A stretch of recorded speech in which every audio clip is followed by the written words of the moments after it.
Hey guys, welcome. It's your girl Black Girl Minimalism. Today we're doing a read. This is going to be a nighttime read because we've been on the road all day, so we finally made it. So I'm going to continue to I'm gonna continue to go into what it comes out for today. We're gonna do a spread of 12. A couple cards flew out and we go from there. All right, so we have the tower that came out, so breaking things down. This has to do with destruction, upheaval, trauma, sudden change, and chaos. Then what we have coming forward is the Ace of Wands. So I see this as a divine gifting or spark creatively for you as well. This has to do with enthusiasm, energy, new passions. So you're coming to a placement of new passions. We've been receiving this for the past 2 days. Which is the Two of Wands. This has to do with planning, first steps, making decision, leaving comfort zones, and taking risks. So you come into a space where you are looking out at new horizons. We have the King of Swords. This has to do with reason, authority, discipline. This also has been coming up for the past week as well. Morality, seriousness, high standards, and strictness. The next thing to come forward is the Four of Wands. So the Four of Wands has to do with like building community, home, celebrations, reunions, parties, gatherings, stability, and belonging. It's interesting about the community and celebrations because we are in the holiday season, and I'm gonna tilt a little bit. We are in the holiday season, so it's very likely like that you will be getting together with groups, or if possible like dinners here and there, so opportunities to bring it on home, maybe more intimate settings.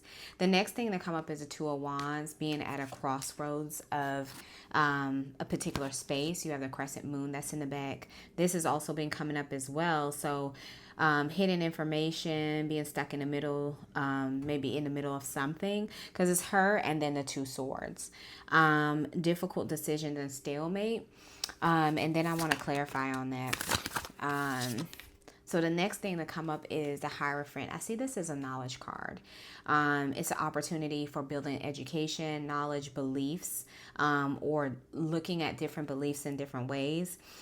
This particular card is also a card that calls to being a key to something, because you have a key that's crossed, right? So if we're looking at the swords being crossed, we're looking at the keys being crossed.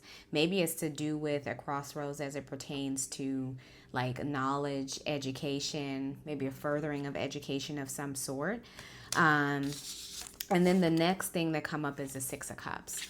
So the Six of Cups has to do with nostalgia, has to do with memories, has to do with familiarity, healing, come into a place of healing and comfort, sentimentality, and pleasure. So it looks like she's gifting something to her younger self, or just a younger person in general. So that may be significant in a space that you're in at this time. So thus far we have 1, 2, 3, 4, 5, 6, 7, 8, and we're going to do continue to do a spread of 12, so 4 more. All right. So the next two things that come up is the Three of Wands.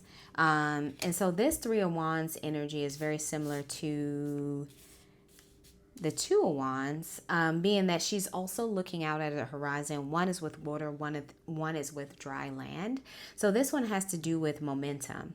So if you look at this, leaving comforts, taking risks, you have the energy of the Three of Wands that comes following that, which is finding confidence in expansion, growth, foresight, and looking ahead. The next thing to come up is trapped energy. So powerless, imprisoned, and helpless. If for any reason that risk might have been for the reason of this particular space that you might have been in. So you have 1, 2, 3, 4, 5, 6, 7, 8, 9, 10. And then I'm going to read 2 more cards. And I hope you guys had a beautiful day thus far. So we have the Queen of Swords. A lot of swords energy in this read. Yeah, a lot of swords energy. So I see this as a point of like breaking free from things. So this has to do with honest, independent, principled, fair, providing constructive criticism, objective, and perceptive. And then she's sitting on what looks to be a throne, but the sword is raised to the sky. And she's also wearing a crown, which specifies a level of loyalty there. I mean, not loyalty, royalty there. And then she has a cityscape in the back. So it's kind of like out of place in a sense. She's in the city, but she has this royal presence maybe. And then let's clarify on that too. Okay. Okay, let's see. All right. So I picked 3 more cards, which has to do with the Nine of Swords, Steel Swords energy, and then Seven of Swords, which has to do with sneakiness, cunning energy, also the fear of anxiety, breaking point, despair, and nightmares. But then you also, in the midst of that, have the King of Pentacles. So it seems as though where you're walking away from had a lot of heaviness that was being carried, right? But you're walking into a space where you are abundant, you're prosperous, you're reaching a place of security, you're also ambitious, you're finding safety in the place that you're in, kindness, patriarchy. When I hear patriarchy, I see the sense of politics, protectiveness and provision. You're providing a provision over your finances. You're holding it in hand, meaning like you're managing it close to you, right? Because it's only 1 pentacle in hand. And then what's facing up, because I picked a little more than 12, just going based to clarify the energy. So when we are ending with such a prominent energy such as the King of Pentacles, I feel like that's a closing. But what's facing up is the Nine of Pentacles. So this has to do with rewards, efforts, achievements, independence, leisure, material security, self-sufficiency. So, what I take from this is that it has been a journey. That's why this Tower is present as well. As far as breaking things down, you have all this energy that had been very heavy, and so you're coming into a place where you can finally feel comfortable with where you are, and that is the King of Pentacles and Nine of Pentacles. So I hope that you guys enjoyed this reading. I love you so much, and I will see you tomorrow. Bye.